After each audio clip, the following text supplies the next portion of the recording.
Tuloy po kami sa aming trabaho dito mga kaprobinsya, oh. Yung pagtatanim ng napier. Yung pagtatanim namin, parang sideline lang yan sa aming trabaho dito. Yung naputulan namin ng dahon, yung mga katawan, yun po ang tinanim namin. Kaya hindi po maramihan yung pa aming pagtatanim. Kung ilan yung ma-consume namin sa isang araw, or ilan yung naputulan namin ng dahon, yun lang po ang tinanim namin. Kasi pag marami yung kunin natin, masayang yung mga dahon, malaya lang. So yung mga dahon, pinakain natin sa ating mga baka, at saka yung katawan, tinanim natin. Kaya medyo matagal kami natapos dito. Batuan.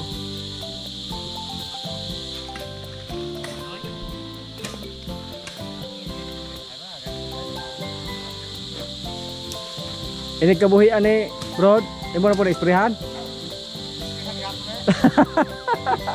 Ikaw nag-iuunga bro. Hindi ka mo na daw. Ikaw na yung pa muna ang dodo. Ay, gano'n ko rin mag-isprayan na ito daw. Ikot sila. Huwag yun ang tugaw. Nga pero man mo isprayan na ito bro. Buhi mo kanisag mo.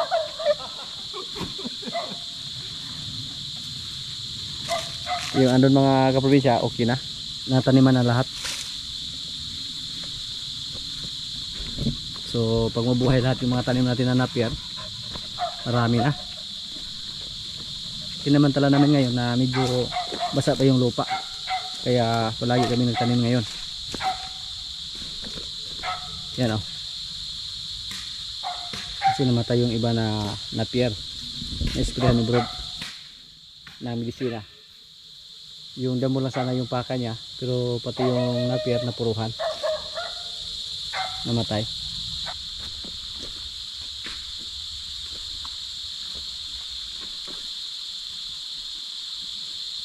Murag kulang mo ba mga unom ka sa ako na eh. Ako kulang nga ato nga pulo nga. Pulo? Tandi mo to puno. Ako tanong naman to. Tanong na yun. Pila ra kabok lang nabuhi. Isprayan ako nako na eh.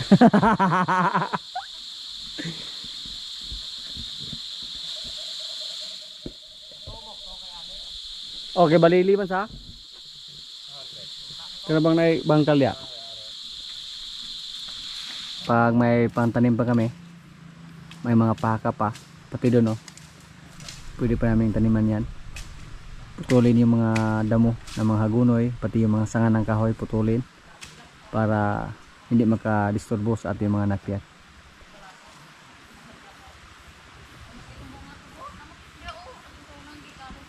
Marami na po tayong napier, basta mabuhay lahat yung tinanim natin. Naghahanda po tayo pag manganak yung mga baka natin.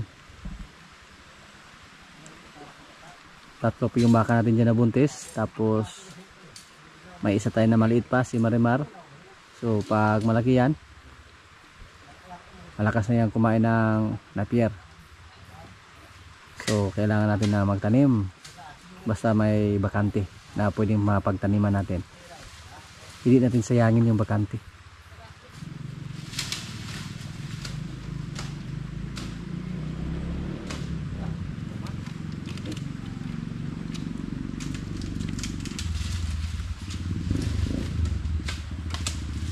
Wala na kami pang tanim, oh. So, magkuha naman kami ng kumpay ngayon, tapos yung katawan yun na po ang itanim namin dito.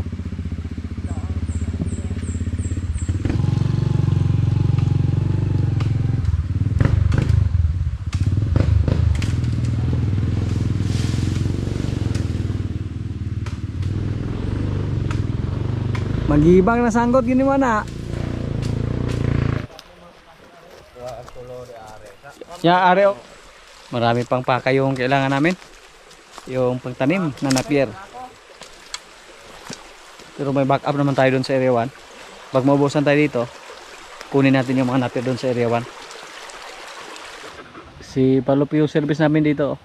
Pag may mga karga kami.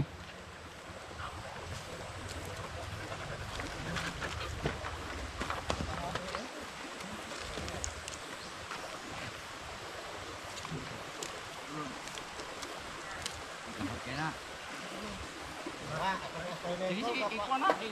Saan ka to? Pwede naman ko to sa? Kahit kag lumo, tama. Matabang. Sige. Ano dili balas. Ba.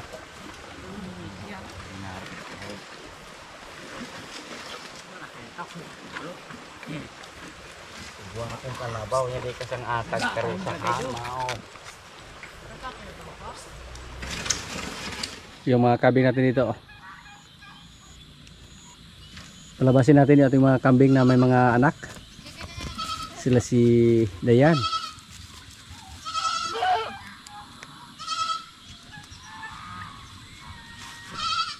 At saka bigyan ng mga magagwa, mga dahon ng jubilina, para makalabas din yung mga anak sa ating kambing.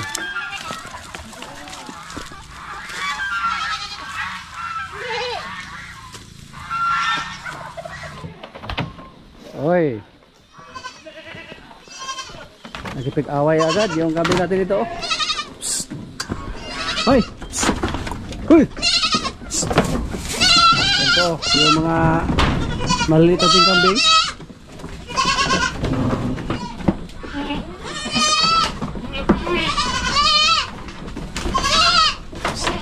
Ayaw lang kumain doon sa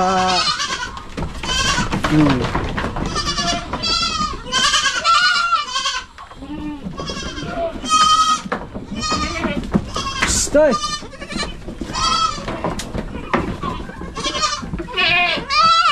Marami na po tayong kambing mga kaprobinsya.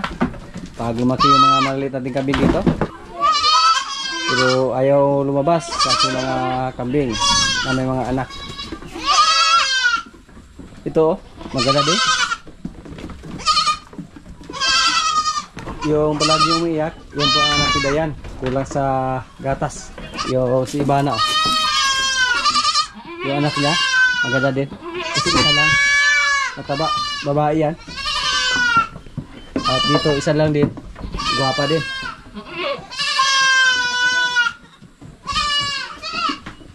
At dito, dalawa. Apat sana sila na magkakapatid. Namatay yung dalawa. Kapakaingay.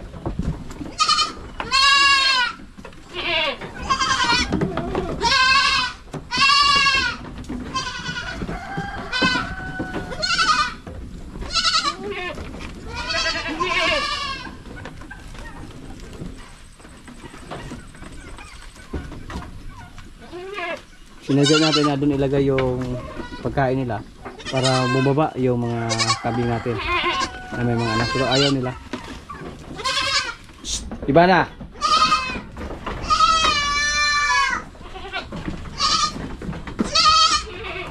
Yung anak ni Bana, siya yung panganay dito. Ito babae, maganda din.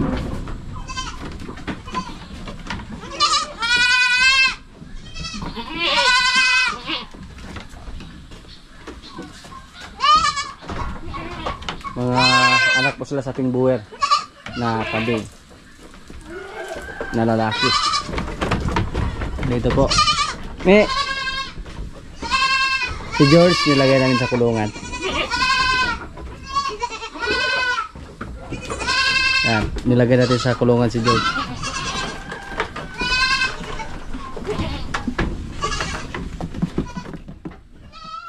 Si Ibana, dalawa sana yung anak niya, pero hindi nakasurvive yung isa. Kasi parang kulang sa araw yung mga anak ni Ibana dati. Mahina na ang ilabas niya. Psst! Hoy!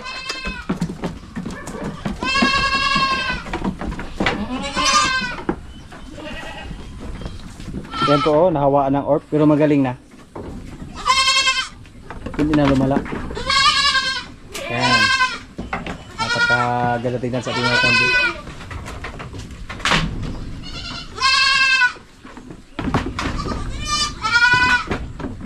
Iba na nagipag-away, oh. Psst.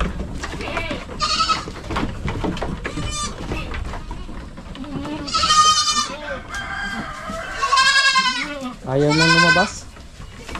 Nagsiyakan lang sila dito. Pero masaya po yung mga kambing natin na nakalabas, yung mga maliliit.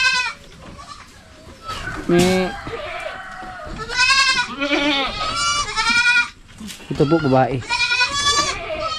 Babae yan.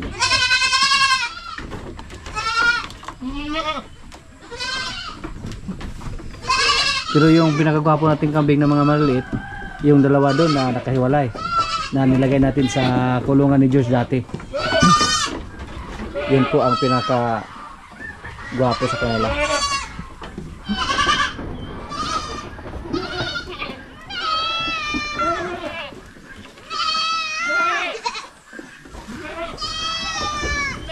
Si Dayan po yung pinakamatapang dyan.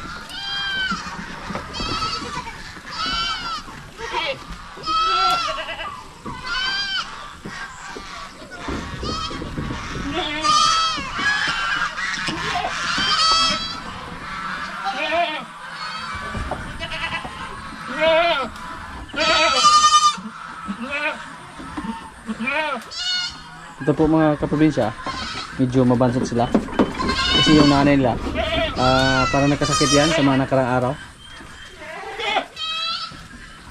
Ayaw magkaridi, butin lang nagapan natin at gumaling na siya. Wala yang ganang kumain yung kambing na yan.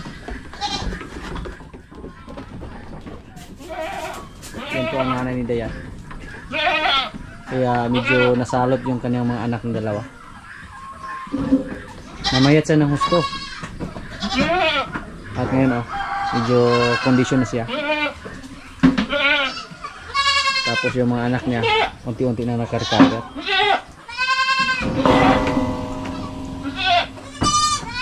At yung kambing natin dito na dumalaga na nakastahan, malaki na yung tiyan. Yan. At yung isa, si George yung nagkasta dyan, malaki na rin. So parang sure tayo na buntis sila yung dalawa. At may isa din dito na sa tingin namin parang buntis, yung walang sungay. Pero hindi kami sigurado kasi hindi namin nabantayan na nakastahan siya o hindi namin nakita. Nanghingi ng gatas yung kambing natin. Ito yung isa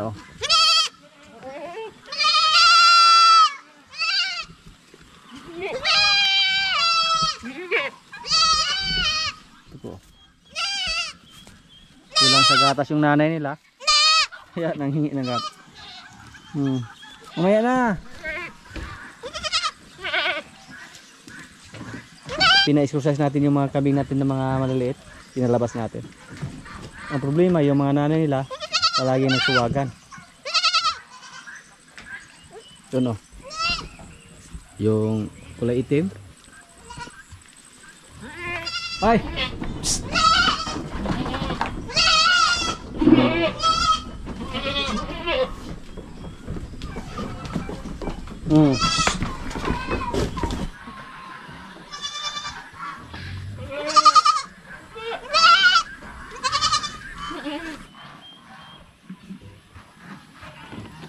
Pag mga naklat yung mga dumalaga natin dito na kambing, marami naman ulit yung ating mga kambing dito.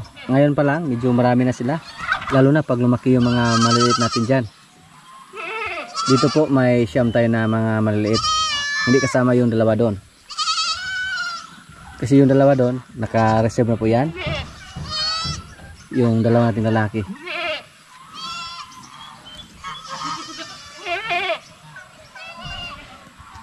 Ito po, hindi pa namin ito nakita na nakasahan. Pero hindi namin alam, baka nakasahan to ni George. Kasi si George, pinalabas namin siya sa mga nakarang linggo.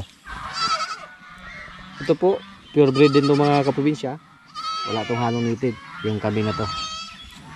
Yan. Pag makasahan to ni George, sigurado tayo na maganda yung resulta.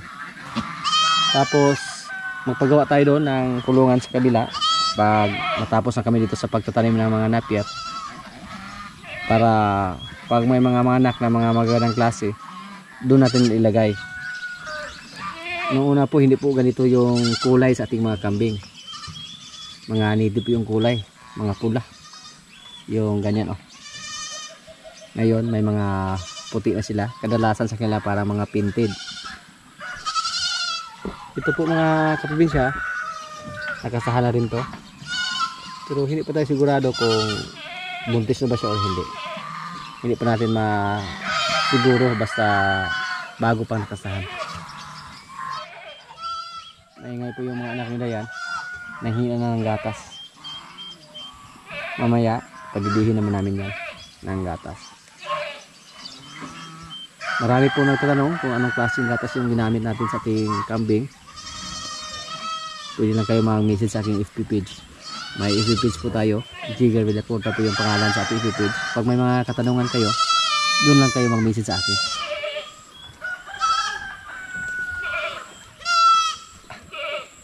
Tapang oh. Yung kambing natin ngayon, hindi pa natin nabilang lahat. Pero sa tingin ko, nasa mga 40 plus heads kasama yung mga maliliit. Estimate ko lang.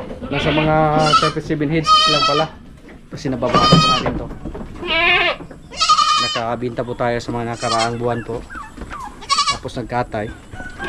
So, 37 heads yung ating mga kambing kasama yung mga maliliit. Pato o, nakipag-away sa gansa. Tapang ng pato o. Hoy!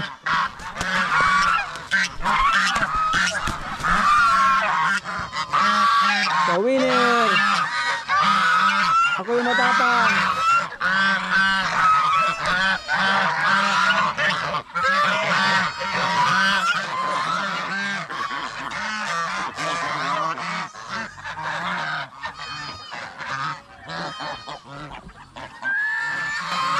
May bagong sisiyo naman tayo ng pato mga kaprobinsya.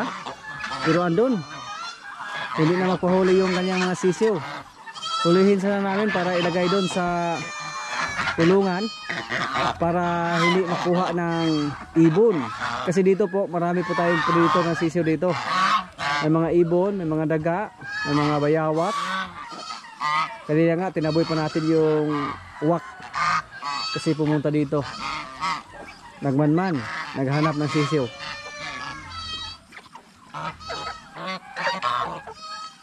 Yung gansa natin oh. Alam niya na wala tayong dalang pagkain kasi may pagkain na siya dyan. So hindi na siya lumapit sa atin. Pero pag andun sa labas tapos madala tayong maliit na balde, lumapit siya agad sa atin para manghingi ng pagkain. Kasi mahirapan siyang kumain pag yung mga pilit yung ibigay natin. Pag hindi basa. Pag dry feed lang tapos mga pilit yung ihagis natin sa kanya, hindi siya makakuha kasi wala siyang sungo sa itaas, sa ilalim lang.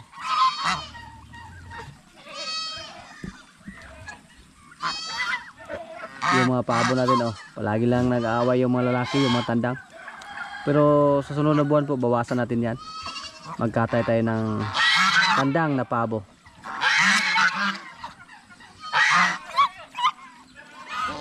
Yan. Nasa mga 10 siguro yung mga tandang natin dyan. At yung mga baboy natin oh.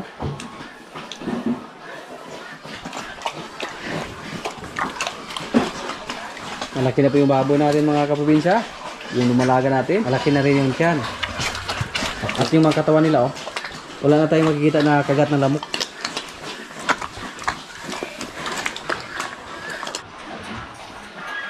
Excited na po tayo na manganak yung mga baboy natin. Next week, may isang baboy po tayo na manganak. Yan oh. Malaki na yung tiyan niya mga kaprobinsya. At nakikita natin na namumula na yung ari niya. Tapos yung didi niya, medyo lumaki na rin. Siya po ang pinakaunang manganak dito sa ating mga alagang baboy na inahin. At yung tatlo, parang nahuli sila ng mga 1 buwan. So pag manganak yung isa nating inahin dito, pagkalipas ng 1 buwan, sunod-sunod naman yung tatlo nating baboy na manganak. Yung ating mga hybrid na 2 at saka yung isa nating native doon, yung kapatid dito sa ating baboy. Siya po, makikita natin na tumaba na siya ng kunti kasi medyo marami na po yung pinakain natin sa kanya ngayon. Marami na po yung binigay natin para sa kanyang mga biik. Dinagdagan natin ng kunti. Noong una napakapayat niya, pero napakadali lang tumaba mga kaprobinsya. Basta marami yung ating ipakain.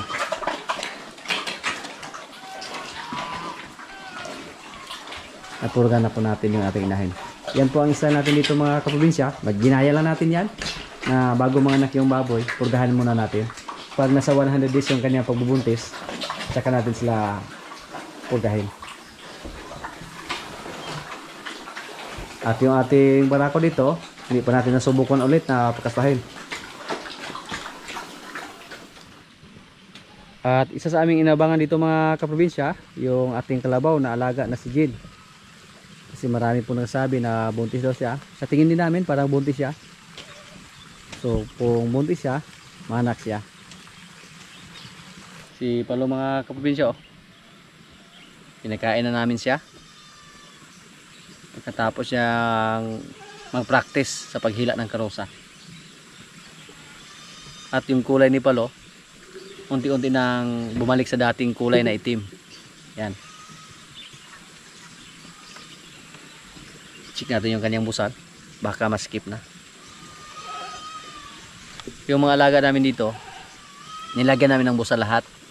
Kasi ang purpose po dyan, pag makawala yung ilong nila sa tali, may backup na busal.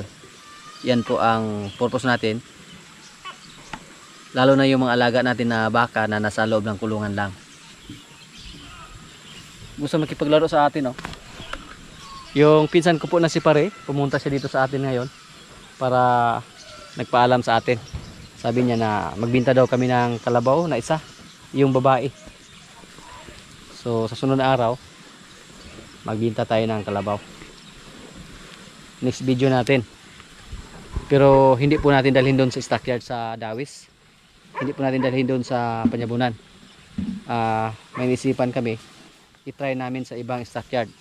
Doon namin dalhin sa Bantulinaw, Manuyod. Napakalayo yon, galing dito. At kasi andun yung alaga niya sa bundok, ilakad na nila yung kalabaw papunta doon sa Bantulinaw, Manuyod. Tapos ako naman, magsakay lang tayo sa ating elf papunta doon sa stockyard sa Bantulinaw para pag hindi natin maibinta yung kalabaw natin, ikarga namin pa uwi sa ating truck. Mahirap pag hindi tayo madala ng sasakyan doon, tapos hindi natin maibinta, tapos pag umuwi sila, lakad naman, mapagod ng husto yung kalabaw, ma-stress. So ang gagawin lang namin, maglakad sila kasama yung kalabaw na ibinta namin, tapos ako magdala ng sasakyan papunta doon, sa highway lang tayo dumaan, sila sa bundok. At pag hindi maibinta, ibalik namin dito at ikarga sa ating elf. Pero first time pa namin ngayon na magbinta doon ng kalabaw. At sabi po ni Pare, pag sa tingin namin na maganda yung presyo doon sa Bantulinaw, pag magbinta kami ulit, pwede din namin dalhin sa Bantulinaw. At sabi ni Pare, pag maibinta na namin yung kalabaw na yon, bibili din kami ng maliit na kalabaw rin, pero lalaki na. Kasi wala daw siyang inalagaan na lalaki. Yung isa nating kalabaw na inalagaan niya, si Nine, buntis na. At sabi niya magandang klase daw yung nagkasta. I-try lang natin.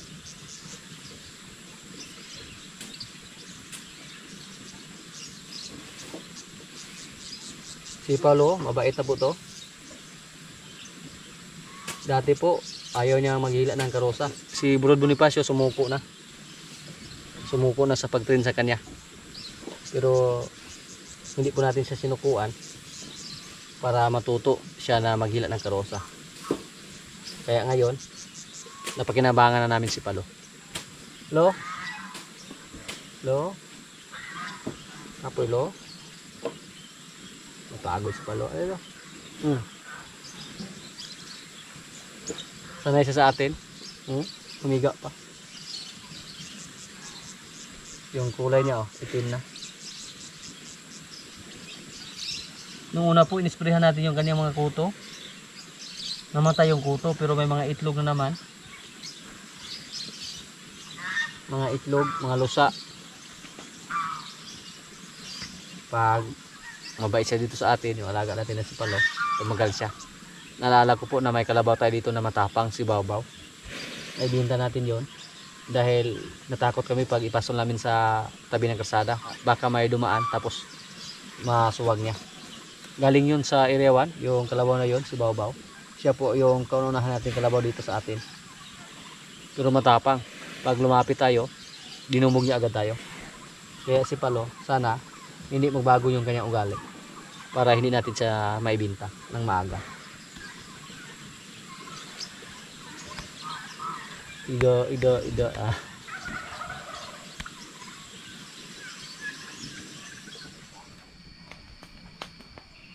Rabbit lang muna kasi wala tayong manok.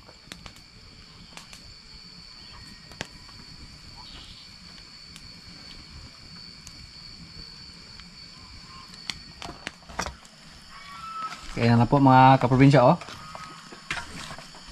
Lechong rabbit. Masarap to. Haluin natin para masophan sa sauce. Ilagyan namin to ng sauce na manghang. Yan. May kanin. Lord, maraming salamat sa pagkain. So, kain na.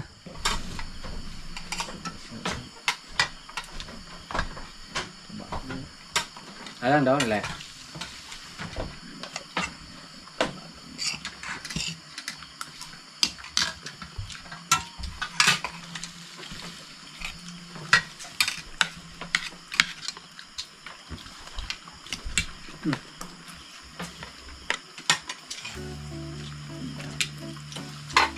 Juga merah.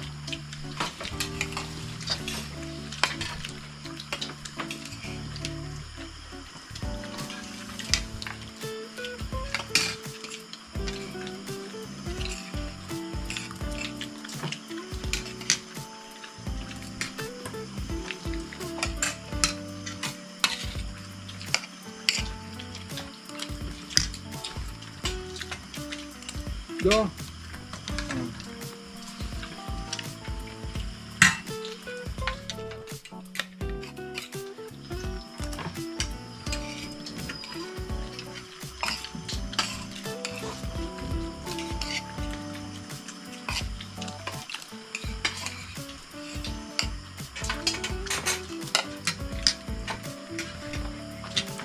Pilang kilo magkano daw pre? Nung kulay ka. Mahal. 20 ng dagko. 20 ng dagko. May 15.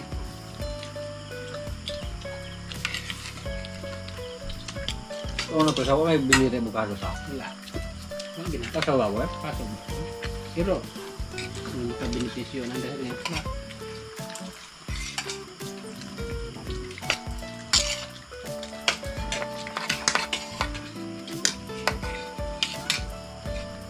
Mga pinyas ako na, huwag mabili ng mga prutas. Na.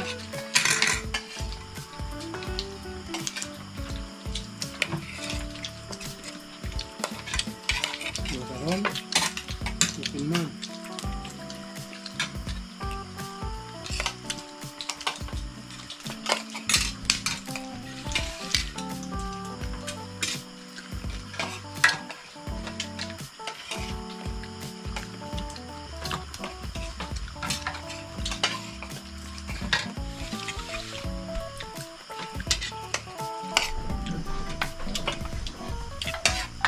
Kapre, di na gagana mo ka bukado sa. Hindi kayo kulay ha. Ang paong ko po.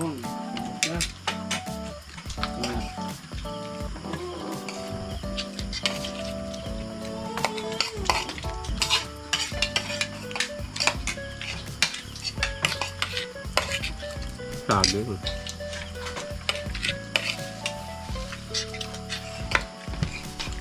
Ano ba may glawa?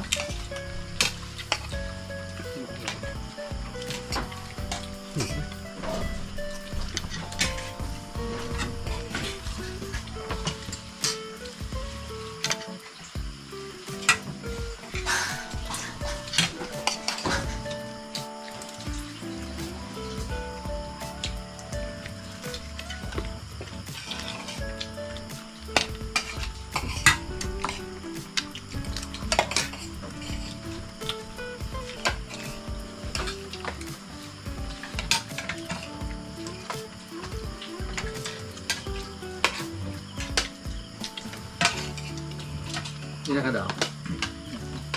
Ano naman? Wala tayo na. Ayan mo.